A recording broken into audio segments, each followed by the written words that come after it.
is up, and welcome back, everyone, to another episode of the Practical Planner Podcast. I'm your host, Thomas Kopelman. Here with me is Rhodes and Derrick Kinney. So, Derrick, just want to start out by saying thanks for joining us, man. And let's maybe even just start with a little bit of intro of who you are for those that don't know you.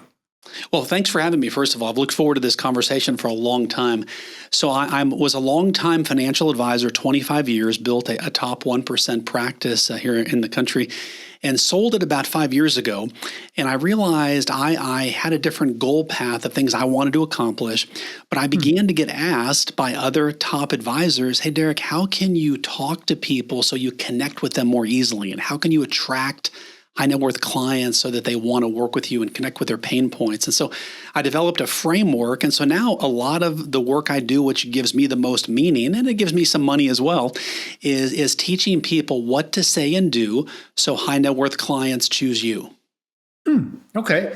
Super interesting. And I think for everybody listening, the reason why we brought Derrick on, other than the fact that he's really well known, he has a lot of value to add. I mean, he's one of the very few people who actually get to speak at Future Proof, something we were just talking about here before, was a little bit about, I think at the end of the day, estate planning is a lot about like fulfilling wishes, helping make sure everything goes the right way. But a lot of it's about legacy, right? Like, what is the legacy that we can leave? And I think you have some really cool client stories on how you've been able to see, through estate planning, through client conversations, just the impact that people have. And so I really kind of want to give you the floor to share some of these client stories so we can just talk about really how legacy, estate planning, all of that can be brought together through some of these like family meeting structures that you talk about. Yeah. Estate planning for most people, it's this dry, boring topic that's guaranteed to put people to sleep, right? I mean, it's like the ultimate sleep aid. But when you can attach a person and an emotion and a feeling to it, then it becomes real. And that's what happened. I was in the office one day and my phone rang and I recognized the number on the caller ID. And when I picked up the receiver, I recognized the voice immediately. It was Dr. Bob. And he was a maxillofacial physician over in Dallas, highly specialized. Matter of fact, he was an intern resident when JFK was brought into Parkland Hospital, of all things. Crazy story. So I recognized his voice, but I also recognized how gravelly his voice sounded. He said, Derrick, as you know, I've been battling cancer. I just got bad news from the doctor, and it doesn't look good.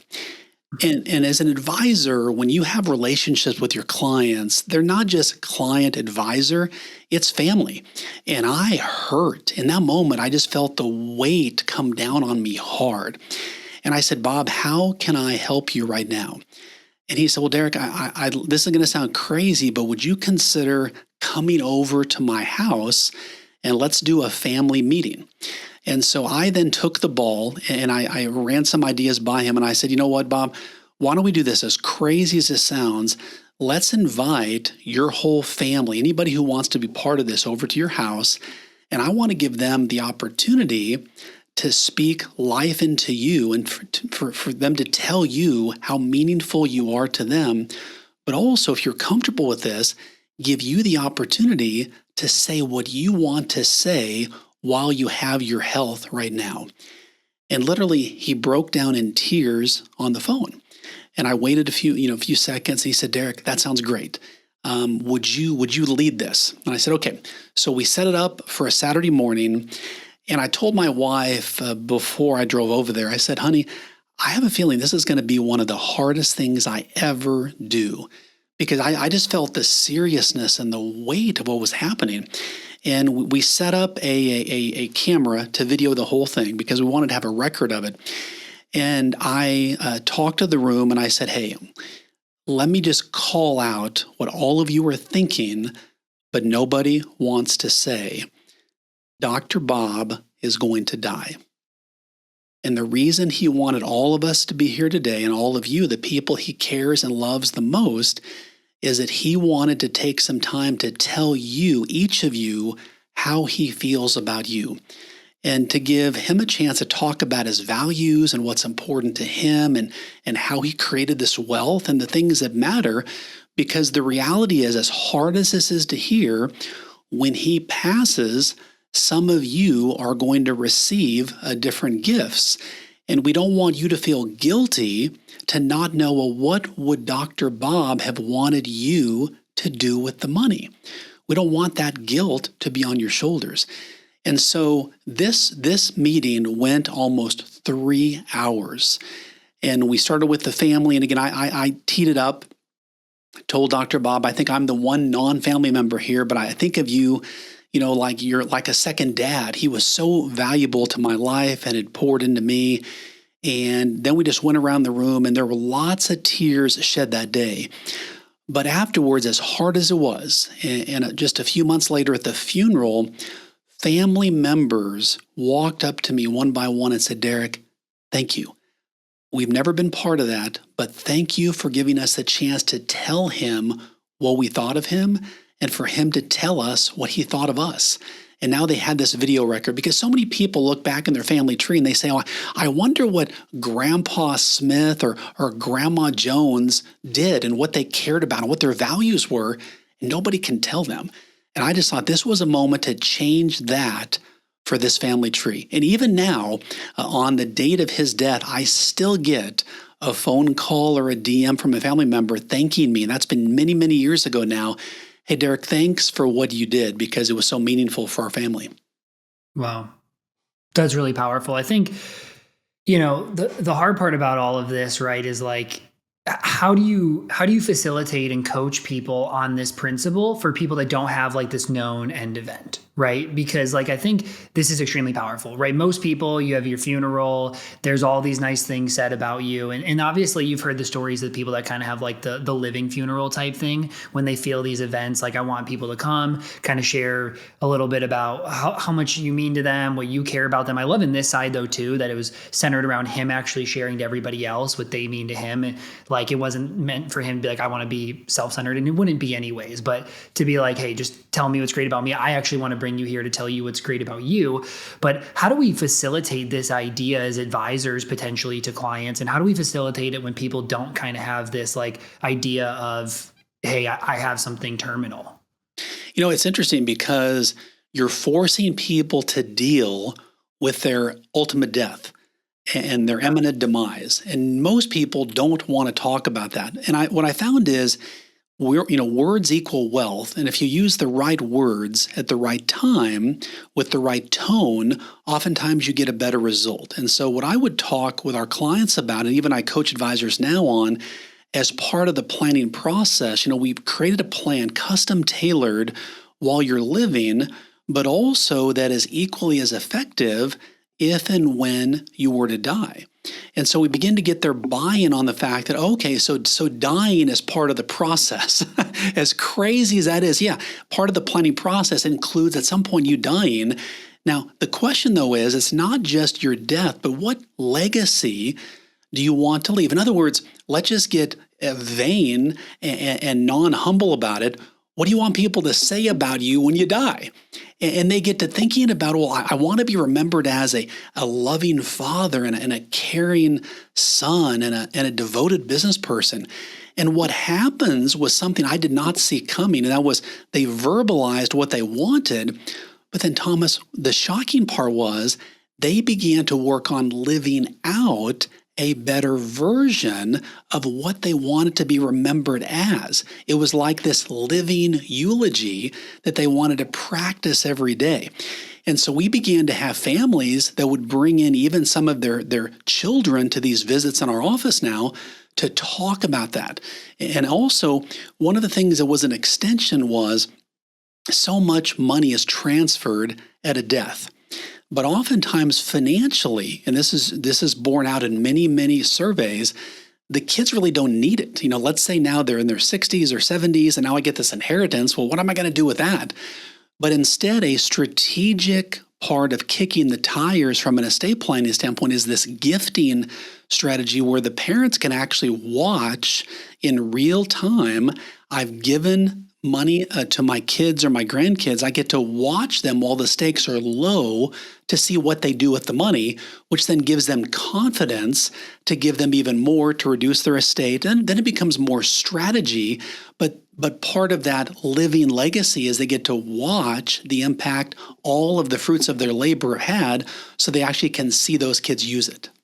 Yeah. What That's I really love, interesting. What I love about what you're saying, Derek, if I could just jump in, is, so often I think, as a financial advisor, you're probably thinking, I'm here to talk about the money, right? And how it passes. And I might have helped this person set up an estate plan on how to distribute the money. But when you get down to it, none of your clients are really thinking about the money. They're thinking about values. They're thinking about legacy in ways that are more than just the financial component. And I think I love what you're saying, because by prompting your client to think about what their legacy would be, you might actually be walking them away from thinking it's all about the money as well, and living out, those actual values that they care most about. Money is really just a conduit to being able to do something with it, not necessarily for its own sake, right? And so when I think about, some of these meetings that I've had with clients, we focus so much on, the potential for conflict and how you minimize that through an estate plan. You focus so much on, is this child responsible? And is this the way that you would want to spend the money? And then controlling that through a trust or something like this. But truthfully, what I love about your position as a financial planner and the folks who are listening is that you can actually step beyond that, because you have this long-standing relationship with these people, and being able to step into that role almost of a fireside chat moderator, right? You've been there, but you don't have a stake in the conversations that are happening. You just want to facilitate. That can be such a powerful role that you play. And without that facilitation, maybe that family wouldn't even have thought to do this, right? And so I love the way that you're painting this, Derek. I think it's really powerful. Well, thank you. And it's interesting because one of the light bulb moments I had was, there's obviously a lot of different estate planning techniques and strategies, and the documents are pretty thick and so forth. But what I began to realize, as sort of strange as this may sound, is that actually the advisor, I am actually the living estate planning document. Meaning it's up to me to give my words meaning to them, to cause them to take action. And let me tell you a quick story. So one of the things that I found in not only in my own practice, but now observing top advisors in terms of them working with high net worth clients and kind of guiding them to take actions that they're uncomfortable with, is the words you use really matter. And one of the things that we found is that if the advisor sounds nervous, unsure, cautious, hesitant, the prospect or the client sniffs that out immediately. Now, I'm told like a tarantula, even sometimes like animals, if they sense that you're scared, they're going to attack you. But if they sense your confidence, they leave you alone. Okay, so that's an example I would give. But when you think about your relationship with your client, what I like to say is the words you give meaning are what they take action on. So for example, if I were to say to the client, hey, I want to talk about your estate planning now, well, that doesn't derive any type of emotional connection or meaning at all. But instead, if I give my words what I like to call pre-meaning, if I were to say, Thomas, could I ask you a personal question? And by the way, you don't have to answer it if you don't want to. Well, Thomas is going to kind of lean in and say, well, sure. Well, what that did is, instead of me asking, hey, what do you think about estate planning? Because I gave pre-meaning and I denoted that this is going to be an important question, well, now we can go deeper in the relationship. I like to call this the deeper end of the pool. And I can ask, at some point, and I don't like even saying this, but at some point, you are going to die. And my job, what you've hired me to do as your advisor, is to help you fund the life you've always wanted. But also part of my job selfishly on your behalf is to help craft the messaging and the life that we want people to talk about you after you die. What do you want people to say about you? And then that dialogue from what they say they want people to say about them then leads us almost on this GPS estate planning roadmap of what documents do they need to create the result they want. But it all starts with the advisor easing them in and connecting emotionally with not just, hey, we have to talk about this, but framing it in a way of what it is that you want so that your legacy is what you want it to be. It's really powerful. What's interesting to me to think about, right, is like, so as a financial advisor, I think most of us understand how to do this in the financial side, right? Like, hey, let's talk about your goals. Let's talk about where you're going. Let's align your money with that. But I think then this next side for some advisors is like, oh, is that too personal? When do I facilitate this conversation? Is this early on? Is this years later down the line? Because if all of a sudden, I'm working with a 35-year-old client, they have young kids, right? Like there's a lot of financial planning. There's the basic estate planning documents. They're not really thinking about how do we want money to be used and what's important to our legacy quite yet. And so like when you think about this, like what is the touch point for advisors to do this? Is it, hey, I've been working with you for a few years now, we have a really good relationship and now I can steer you there because I can see hey, you're a referral. We've met 3 times. We're getting into estate planning. And I want you to share like the deepest values, the things that you want people to think about you. And then I want to figure out how do we actually change your life to make sure people do feel that way about you. Like, I think where is that right touch point is so important that if you do it at the wrong time, it's obviously not going to go well. Well, no, you're exactly right. And there's a word I like to use that has been highly effective, and that is the word crazy. If I say, hey, Thomas, do you want to do something crazy? It just sort of appeals to like, yeah, let's do it. Or if I say to Anne, hey, let's go to this new crazy place to eat. Okay, that sounds great. Because it appeals to this side of us that like just wants to cut loose a little bit. What I find is you need to have these discussions earlier than you feel like you're comfortable having the discussions. Okay, So let's say in the example you just gave, client comes in, they've been with you a few months, they've got young kids. Well, what you want to do is position it as, hey, we've been working together, we've got the financial plan in place. Could I get your permission to ask you a crazy question? Well, by denoting it as a crazy question, then you can say whatever you want because you've already labeled it as pre-crazy. Listen, I know you're young, your kids are young, but you work so hard, and I know you care so deeply about your family. Would you allow me to take you to a place that you're probably not going to feel very comfortable? And that is, God forbid, if something happened to either of both of you, could we take a few minutes to talk about what would happen? And most importantly, what is it that you both want to happen to your legacy, to the kids, etc.? And then you're asking them permission to go to this crazy place. They might then say, you know what? No, I'm not comfortable with that. Okay, great. But the key is because you addressed it in a way that said, hey, no harm, no foul, they respect you for bringing it up. So what I would tell people is advisors can talk about anything. It's all about the words they use and how they approach it. Even if the client is resistant to we had clients who didn't want to talk about it until their deathbed. And even then they just said, you know what, I'm not going to talk about my death. Okay. And we knew that was part of going to be a problem, but they respected the fact that we kept bringing it up on a regular basis. And most importantly, their kids and their family members, because of our summary letters and documentation, they knew that we brought it up as well. So I find if you use the right words, no one ever yells at you for caring too much about them.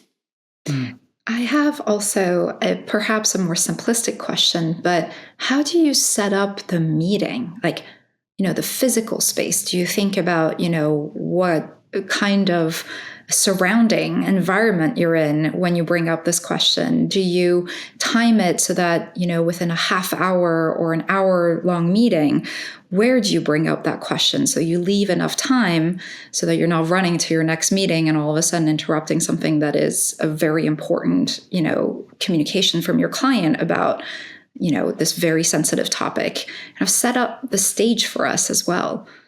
Yeah, that's a great question. One of the things, and let me kind of draw a contrast here. Let's say that there's a couple who they meet each other and they're in this dating relationship and they can tell that I really like this person. The other person says, I like this person. And they talk about when should I bring up money? And I say you want to bring it up early in the relationship because you don't want to fall in love with the person first and then realize there are some financial red flags in the relationship. I take that same approach with all of our clients as well and the advisors that we now work with and consult with. And that is early on, you want to set the stage of, hey, in our next visit together, would you be willing to talk about a crazy and probably very uncomfortable topic? And get their permission. Well, what do you want to talk about? Well, as much time as we're devoting to crafting this customized game plan for your financial goals and helping you achieve what you want while you're living, part of my job, I really wouldn't be a good financial advisor if we didn't talk through, God forbid, what would happen if something happened to either of you and what happens to the kids and what you want your legacy to be. I know it's uncomfortable. Most people don't want to talk about it, but I wouldn't be a good advisor if I just let it go. Would you be willing to have that crazy conversation at our next visit? Okay, pause. So what I did there is we set the stage for what's next. Now, the worst thing you can do with estate planning is the shock and awe approach. Hey, by the way, out of the blue, what's going to happen if you die? Whoa, that just like blows people's hair back. Instead, you want to be very controlled. And again, part of the trust that you're building as the advisor is you're the one leading them through sort of the minefield to make sure they don't step in the wrong place and something blows up. You're guiding them through these pieces. And so when you lead them to that and then give them, because they'll forget the next visit. And by the way, I don't use the term meetings. Client meeting is what you have with your proctologist. It's cold, it's dark, it's only numbers. A visit is warm and inviting with people you care about. So we always have client visits. So I'd say, so for our next visit, here's what I want to talk about if you're comfortable. And then I would call them personally a week before the visit. Hey, just wanted to refresh your memory. Would you still be comfortable talking about what's probably going to be a crazy, uncomfortable topic when we visit together next week? It reminds them, gets them in the mindset, it gets them ready. And Derrick, what do you do about the spouse in that situation? Let's say, I think, especially these days, I feel like spouses are very good at splitting up tasks, and one spouse might be the primary point of contact for you in that couple, and you might be used to communicating primarily with one member. So in that moment, when do you think about bringing in the spouse who is perhaps the secondary relationship in that couple? This topic, in my opinion, not that it's always right, is not where the game of telephone is very effective. Hey, can you tell your wife or tell your husband this and report back? Because this stuff is so complicated and so emotional. Things get left out and feelings can get hurt and relationships can get hurt. So if I'm meeting with one person, let's say I'm only meeting with the female, the male is not involved at all. I let her know, hey, this next visit, it's going to be very important to have your husband join us as well. Well, why do I have to do that? Well, it's because this involves both of you. I know you're the primary, but this topic, I really want to make sure that we hear his thoughts, your thoughts, and that we have a strategy in place. Would you be comfortable with that? And again, I always like to use the words comfortable. And do you feel like that's reasonable? Comfortable and reasonable give you some movement in terms of a range where people don't typically get alarmingly, motivated on the negative side. Does that feel reasonable to you? She might say, I'm not comfortable with that at all. Okay, well, at least you've had the discussion. We're going to shut it down this point here. But the key is you keep asking in a way where it's part of the process. And I would always just joke, listen, I wouldn't be the advisor that you want me to be if we don't have this discussion, because it's such a key part of the overall financial plan. And then I'll also mention sometimes, you ever heard the term generational wealth? There's these families that they have wealth and they work so hard like you both have. And it seems like the wealth travels through the generations. And they're like, yeah, well, it's this conversation that is the lead of that. In other words, those families had this very conversation as well. That's why it's so important for me to have it with you. And so when they hear that, oh, okay, it gives them color as to why it's important. But again, this to me, this discussion is very permission-based. And if there's resistance, I would then ask, if you don't mind me asking you a personal question, Anna, why is this topic sort of so off limits for you? I just want to keep asking personal questions to keep my shovel out and keep digging, because that's where you're going to keep building that deeper level of trust.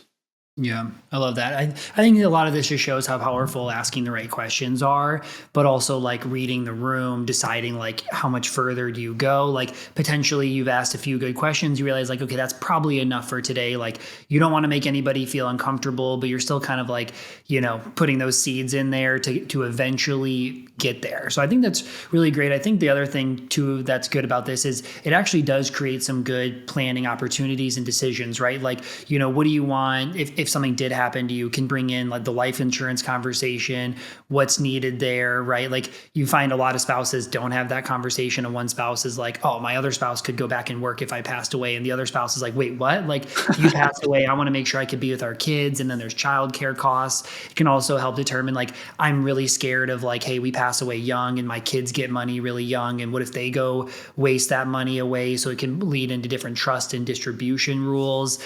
I think a lot of good things can happen from this conversation by actually having it, differing than you just need to go get your estate plan done, go talk to an attorney and like have it be a checkbox. One thing I would add too is let culture be your friend. So let's say that in the news, a rock star just passed away, and you think that your client likely knows that rock star.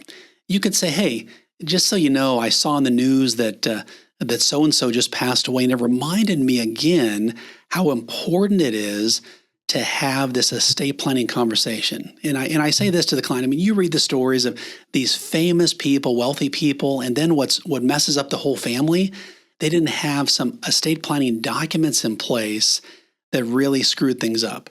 Listen, again, I wouldn't be the advisor that you want me to be if I didn't bring this up so that doesn't happen to you.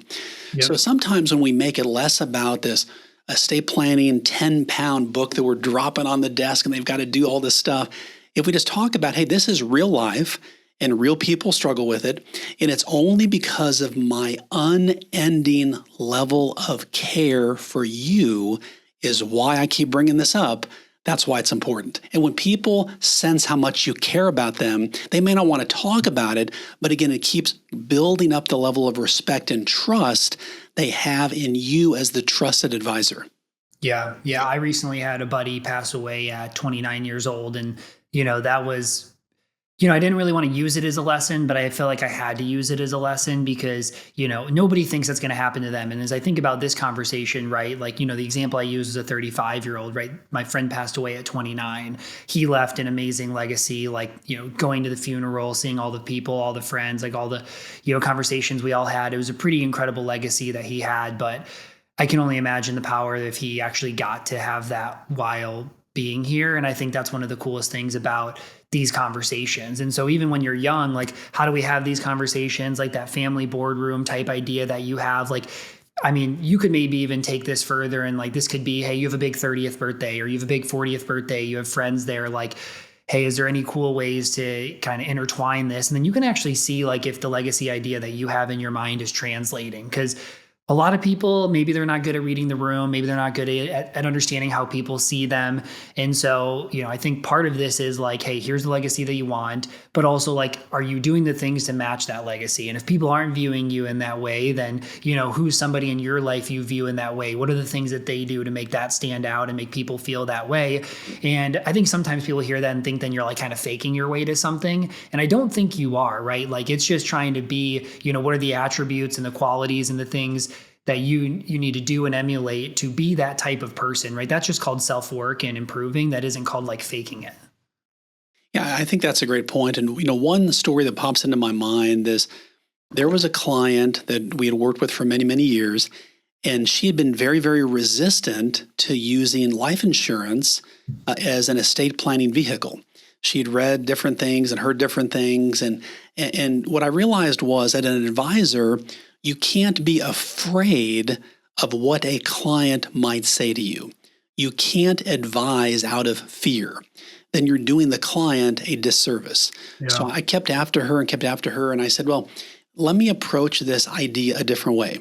You told me that providing education funds for your nephew is very, very important if anything ever happened to you. Do you have enough cash on hand right now that's liquid that could make that happen? Well, no, I don't. Well, this tool, based on your goals and your desires and your legacy, would allow you to do that. And at last, she relented and said, okay, let's go ahead and do it. I got to tell you, it wasn't 2 months later, after the policy was approved, that she got a cancer diagnosis and would not have been able to get that policy.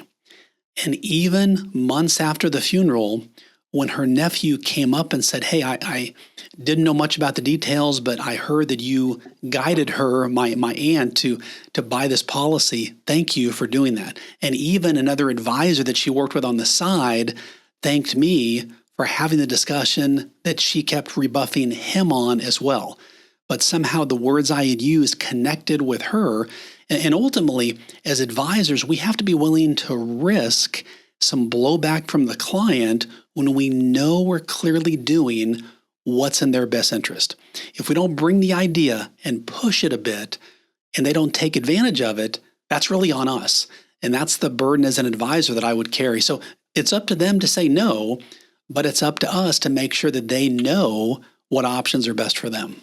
Yeah, I love that. I think that's super powerful. And I think it just shows the impact that we can have as advisors. And it reminds me of the quote from Carl Richards that's like, he told his advisor that, he would never fire him for telling him something that he needs to hear, but he would definitely fire him if he doesn't tell him, right? And a lot of advisors, they're worried about their business. They're worried about getting new clients. They're worried about keeping their clients, and they're scared to tell people what they actually need to hear. But at the end of the day, that's our job, right? We can't say that we're doing a good job if we can't be that third party, unbiased opinion, tell them the good, tell them the bad, tell them the blind spots. All of those different things are really important for us to do. And what I would say to that too, I completely agree. And that is, it's always good to preface with your words what people are thinking, because then it takes the issue away. So for example, if I know a client doesn't like an idea, then I directly say to the client, hey, what I'm about to say to you, you are not going to like. And you're probably going to want to kick me out of the office, but I need to bring it up. Are you okay with that? Well, now they're like, okay, sure. Because what I did is I articulated out loud what they were thinking about in their mind. Therefore, it became a non-issue. And so when you have a complicated or controversial or difficult issue, just use those words and say, hey, I now need to talk to you about something that might make you feel very uncomfortable. You might not like it. You might even get upset with me for bringing it up. But because I care about you, can I have your permission to bring it up? Okay. And so by using the words to preface, I like to say give it pre-meaning, you totally disarm the situation. Doesn't mean they'll say yes, but at least they won't get upset with you, and they'll actually respect you more for having the courage and the boldness to bring up topics that most other advisors or other people in their lives don't care to do. That's really smart. Yeah, I think that's really good coaching and something I think every advisor can take away. And I think it's a great way to end the episode. So Derrick, we really appreciate you coming on, sharing all of this. I think, the takeaways here are, I love the family board meeting. I think a lot of us can really work on our language. Like, how do we, when we're scared of bringing something up, what is the language that we can use to kind of, make it okay? And I know that's a weird way of saying it, but like create the framework, create the room for people to actually receive what you're saying. And I think as an advisor, that's going to be a hard thing, but I think something that we can practice and something you can even apply to your personal life with your family, your spouse, et cetera, right? We're going to have tons of hard conversations. How do we create the environment that the other person can hear it and receive it, even if they don't like to? So appreciate all of that. But before we wrap up, let everybody know kind of best places to follow you. And obviously we see the book in the background. Feel free to promote the book as well. Yeah. LinkedIn is my primary community. Derrick Kinney, I post daily there on just practical ways to attract clients and really communicate effectively so that they feel like you get them. The book I wrote a couple years ago called Good Money Revolution, it's this concept of how to make more money and do more good with it. So many advisors I meet, they're burning the candle at both ends, and I find if we can connect meaning to their money, it gives them purpose. They want to go help a lot of people so they can do a lot of good as well. Yep. And then for everybody going future proof, make sure Derrick's going to be speaking. Go listen to him. Obviously, you can tell from today he has a lot of value to add, and I'm sure that 20-minute presentation is going to be amazing. But Derrick, appreciate the time and good to see you. Everybody, thank you for listening. Please don't forget to rate and subscribe and tune back in for our next episode in a couple weeks.